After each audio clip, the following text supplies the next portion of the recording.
Eco पर्यटन सत्र 2025-26 का किया गया शुभारंभ।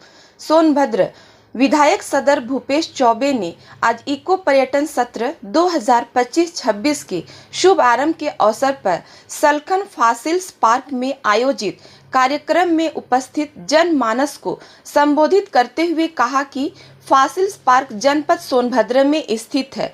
यह जनपद के लिए बहुत ही गर्व की बात है और इस फॉसिल्स पार्क को यूनेस्को की सूची में दर्ज करने की कार्यवाही चल रही है।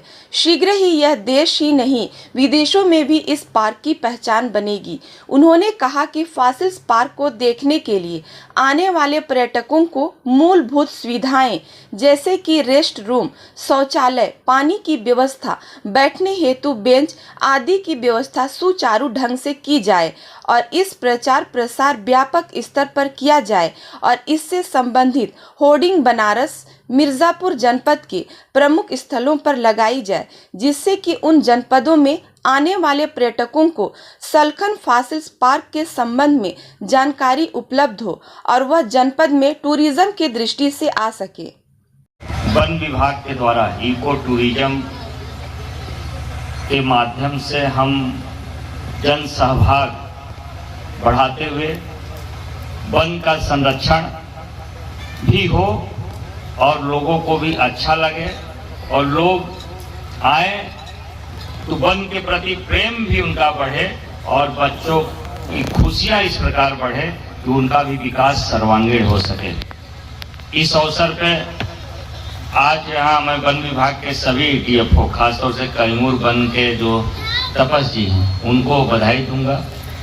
अपने ओबरा डीएफओ दिलीप जी सब चीज की रचना किए, सबकी खोज किए, लेकिन नहीं, भारत में है और भारत के उत्तर प्रदेश में है और उत्तर प्रदेश के सोनभद्र में है और सोनभद्र के सलखन में है, जो सबसे पुराना है और अमेरिका के येलोस्टोन पार्क से भी पुराना फॉसिल हमारे सलखन में है। इस बात को वो कैसे स्थापित होगा, लेकिन धीरे धीरे जब इस पे लोगों का, जनप्रतिनिधियों का और इस पे निगाह उत्तर प्रदेश के मुख्यमंत्री योगी आदित्यनाथ जी का, तो जाकर आज ऐसा बताया हमको डीएफओ साहब ने कि यह यूनेस्को की भी सूची में आ चुकी है और मैं निवेदन करूंगा कि इसकी जो भी पेपर की प्रक्रिया है आप पूरा कराइए। जिलाधिकारी महोदय भी हैं और वह अस्थायी सूची में आए और वह दुनिया का सबसे पुराना जीवाश्म यहाँ है। यह बात आज दुनिया मानने को तैयार है। जब हमारे पास इतना गौरवशाली इतिहास है, उस गौरव इतिहास पे हमें गर्व है भी। जैसा पुलिस अधीक्षक महोदय ने कहा, काल गणना करिए, पृथ्वी की उत्पत्ति लगभग 5 करोड़ वर्ष पूर्व हुई। 3 करोड़ वर्ष कुछ नहीं हुआ, सिर्फ पानी उबलता रहा, बरसता रहा, पृथ्वी ठंडी होती रही और उसके बाद धीरे धीरे पृथ्वी पर जीवन पनपा। जब जीवन उत्पन्न हुआ तो एक कोशीय छोटे छोटे बैक्टीरिया के माध्यम से हुआ। वायरस बने, बैक्टीरिया बने, एल्गी बने, फंजाई बने, अमीबा से लेकर के जीव बने। सलखन उस इतिहास का गवाह है जहां पृथ्वी पर जीवन जन्म लेता है। इसका महत्व पूरे विश्व में संभवतः जो अमेरिका की साइट है वो येलोस्टोन पार्क, उससे भी प्राचीन, उससे भी सुस्पष्ट, उससे भी अच्छे जीवाश्म, पृथ्वी की उत्पत्ति, जीवन की उत्पत्ति और ये जो हरी भरी धरा दिख रही है, इसके उत्पत्ति का पूरा विकास का ये भौतिक प्रमाण है। हम यहाँ आकर देख सकते हैं, यही वो सूक्ष्म जीव थे जिनके नाते धरती पर पूरे महाद्वीपों में जीवन पनपा। ये हमारी विरासत है।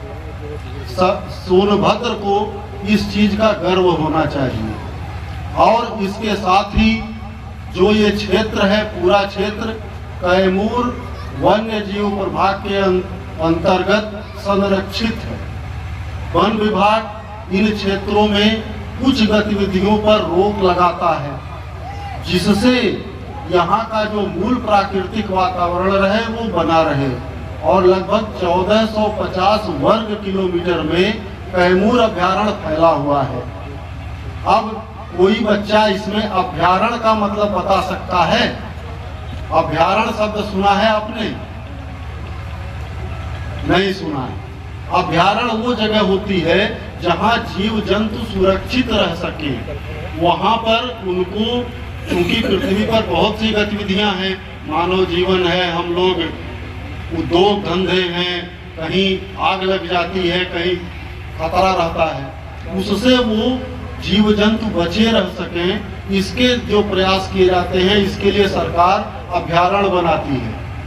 और अभयारण्य से बड़ा जो होता है वो नेशनल पार्क बनाती है, जैसे काजीरंगा नेशनल पार्क।